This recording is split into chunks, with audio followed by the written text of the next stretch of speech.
अब इस क्वेश्चन में कह रहा है the cost price of 12 candles is equal to the selling price of 15 candles. जो कॉस्ट प्राइस है 12 कैंडल्स का वो किसके इक्वल है? सेलिंग प्राइस ऑफ 15 कैंडल्स के इक्वल है। फाइंड द लॉस परसेंट, तो हमें लॉस परसेंट निकालना है। तो देखिए यहाँ पे लिख रही हूँ कॉस्ट प्राइस ऑफ 12 कैंडल्स किसके इक्वल है?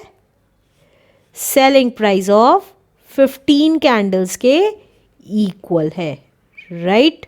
तो अगर हमें सेलिंग प्राइस एक कैंडल का पता चल जाए तो हम 15 कैंडल्स का सेलिंग प्राइस निकाल सकते हैं। तो लेट कर लेते हैं, let the selling price of 1 candle be x, x है तो 15 कैंडल्स का सेलिंग प्राइस कितना हो जाएगा? ऑफ 15 कैंडल्स इक्वल्स टू, एक की वैल्यू दे रखी है, ज़्यादा की निकालनी है तो मल्टीप्लाई कर देते हैं, तो ये आ गया 15x। तो 15 कैंडल्स का एसपी हमें पता चल गया 15x है, तो दैट मीन्स हमें कॉस्ट प्राइस ऑफ 12 कैंडल्स भी पता चल गया। 12 कैंडल्स एक की वैल्यू में चेंज करते ही पता चल जाता है, तो ये आ गया 15x। अब देखिए 12 कैंडल्स की कॉस्ट प्राइस दे रखी है, एक कैंडल की कॉस्ट प्राइस निकाल लेते हैं। तो कॉस्ट प्राइस ऑफ 1 कैंडल कितनी आ जाएगी? दैट इज ज़्यादा की वैल्यू दे रखी है, कम की निकालनी है, तो डिवाइड कर देंगे। तो 15x को डिवाइड कर देंगे 12 से, ये आ गई एक कैंडल की कॉस्ट प्राइस। अब एक कैंडल की कॉस्ट प्राइस भी पता है और एसपीपी भी पता है, तो हमें वो लॉस परसेंट निकालने के लिए कह रहा है, तो पहले लॉस निकाल लेंगे।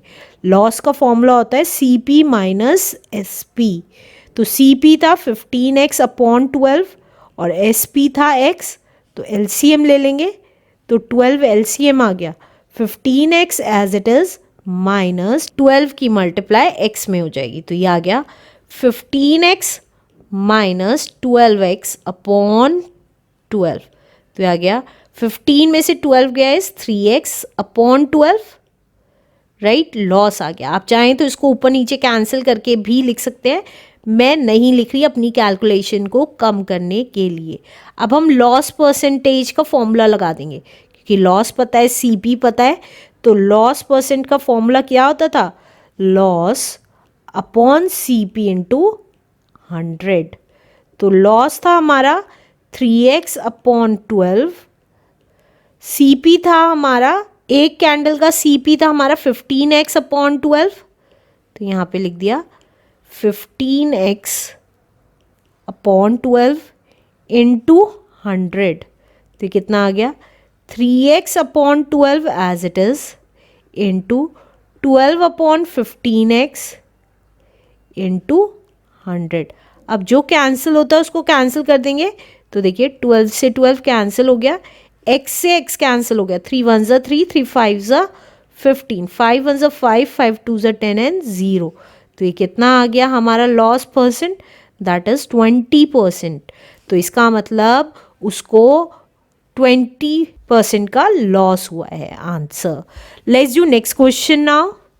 अब इस क्वेश्चन में कह रहा है by selling 130 cassettes a man gains an amount equal to the selling price of 5 cassettes. वो कह रहा है 130 कैसेट्स सोल्ड करने पे मैन को कितना गेन हुआ है? जितना की सेलिंग प्राइस है 5 कैसेट्स का। फाइंड द गेन परसेंट, तो हमें गेन परसेंट निकालना है कि कितना गेन परसेंट हुआ। तो हमें सेलिंग प्राइस अगर एक कैसेट का पता चल जाए तो हम 130 कैसेट्स का या 5 कैसेट्स का सेलिंग प्राइस ईजिली निकाल सकते हैं।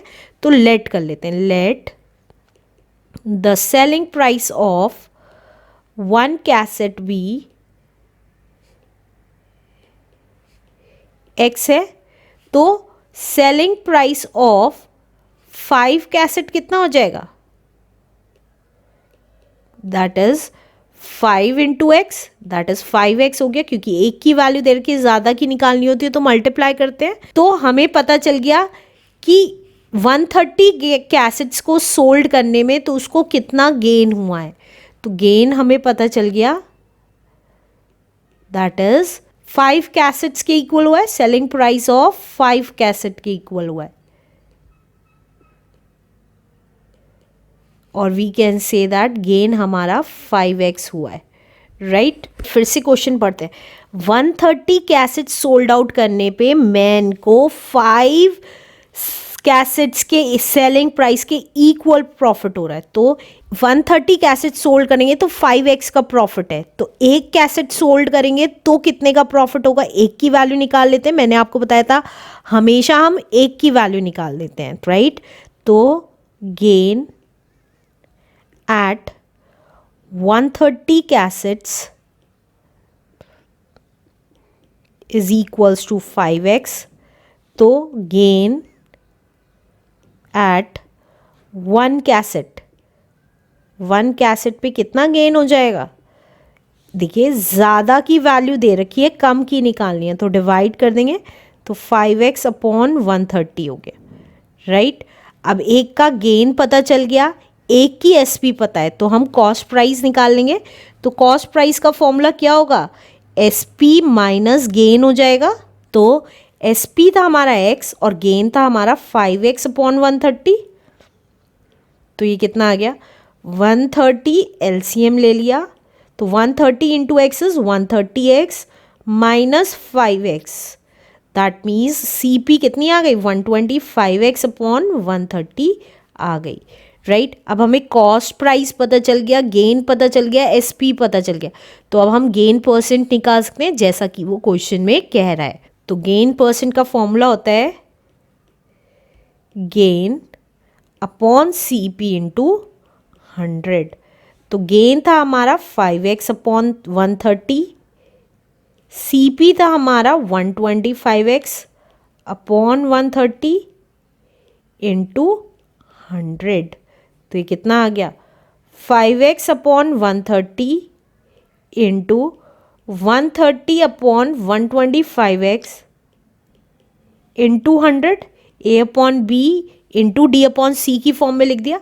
अब जो कैंसिल होता है उसको कैंसिल कर देंगे, तो x से x कैंसिल हो गया, 5 1 ज़ा 5, 5 2 ज़ा 10, 5 5 ज़ा 25, 25 1 ज़ा 25, 25 4 ज़ा 100। तो दैट मीन्स उसको कितना गेन हुआ, 4% का answer. Let's do next question now. इस क्वेश्चन में कह रहा है by selling 45 lemons, 45 lemon sell करने पे a vendor loses a sum equal to the selling price of 3 lemons. Vendor को 3 लेमन जितने प्राइसेस लूज करने पड़े, right. Find his loss percent, तो हमें लॉस परसेंट निकालना है। तो देखिए अगर हमें सेलिंग प्राइस पता चल जाता है तो हमें 3 लेमन का सेलिंग प्राइस पता चल जाएगा, 3 लेमन का सेलिंग प्राइस पता चलते ही हमें लॉस पता चल जाएगा। तो हम लेट कर लेते हैं, let the selling price of 1 lemon be x है, तो 3 लेमन का सेलिंग प्राइस कितना आ जाएगा, ऑफ 3 लेमन्स, दैट इज एक की वैल्यू दे रखी है, ज़्यादा की निकालनी होती है तो मल्टीप्लाई करते हैं, तो 3x आ गया। तो इसका मतलब उसको लॉस ऑन 45 लेमन्स, 45 लेमन्स पे जो लॉस हो रहा था वो कितना हो रहा था, सेलिंग प्राइस ऑफ 3 लेमन्स जितना लॉस हो रहा था। देखिए यही कह रहा है वो क्वेश्चन में, सेल करने पे 45 लेमन्स को उसको लूज करना पड़ा था कितना, सेलिंग प्राइस ऑफ 3 लेमन्स जितना। लॉस कितना हो रहा था 45 लेमन्स पे, सेलिंग प्राइस ऑफ 3 लेमन्स जितना। तो लॉस कितना आ गया, लॉस ऑन 45 लेमन्स कितनी आ गई SP हमारी 3 लेमन्स की, दैट इज 3x, ये आ गई। अब 45 लेमन्स पे इतना लॉस हुआ है तो एक लेमन पे लॉस निकाल लेंगे कि कितना होगा। तो लॉस ऑन 1 लेमन, हमेशा एक की वैल्यू निकालते हैं इसलिए, राइट। तो ज़्यादा पे ज़्यादा लॉस होगा, कम पे कम लॉस होगा, तो कम के केस में डिवाइड कर देंगे, राइट। अब हमें लॉस पता चल गया एक लेमन पे, सेलिंग प्राइस पता चल गई, तो हम कॉस्ट प्राइस निकाल सकते हैं। तो कॉस्ट प्राइस का फॉर्मूला कितना होता है, सेलिंग प्राइस प्लस लॉस होता है। तो सेलिंग प्राइस कितनी थी हमारी x, और लेमन पे लॉस कितना था 3x अपॉन 45। तो ये कितना आ गया 45 LCM लिया अब 45 once is 45x plus 3x, तो यह आ गया 45x प्लस 3x अपॉन 45, तो यह आ गया 48x अपॉन 45, राइट। इतना हमारा कॉस्ट प्राइस आ गया एक लेमन का। अब हमें कॉस्ट प्राइस भी पता है, लॉस भी पता है, तो लॉस परसेंटेज निकाल लेंगे क्योंकि क्वेश्चन में लॉस परसेंटेज निकालने के लिए कह रहा है। तो लॉस परसेंट का फॉर्मूला क्या होता है, loss upon CP into 100। Loss कितना था हमारा 3x अपॉन 45, ये रहा। कॉस्ट प्राइस कितनी थी 48x अपॉन 45 इंटू 100, तो 3x upon 45 as it is into d upon c, d में है 45 और c में है 48x इंटू 100। अब जो कैंसिल होता है उसको कैंसिल कर देते हैं, तो देखिए 45 से 45 कैंसिल हो गया, x से x कैंसिल हो गया, 3 1 ज़ा 3, 3 1 ज़ा 3, 3 6 ज़ा 18, 4 4 ज़ा 16, 4 इंटू 25 इज 100, तो ये कितना आ गया 25 अपॉन 4%। अब इसको मिक्स फ्रैक्शन में चेंज कर देंगे, तो देखिए 25 को डिवाइड किया 4 से, 4 6 ज़ा 24, 1 बच गया, तो हम इसको क्या लिख सकते हैं 6 होल 1 अपॉन 4%। तो हमें लॉस परसेंटेज पता चल गई, that is 6 whole 1 upon 4% is the answer. Let's do next question now.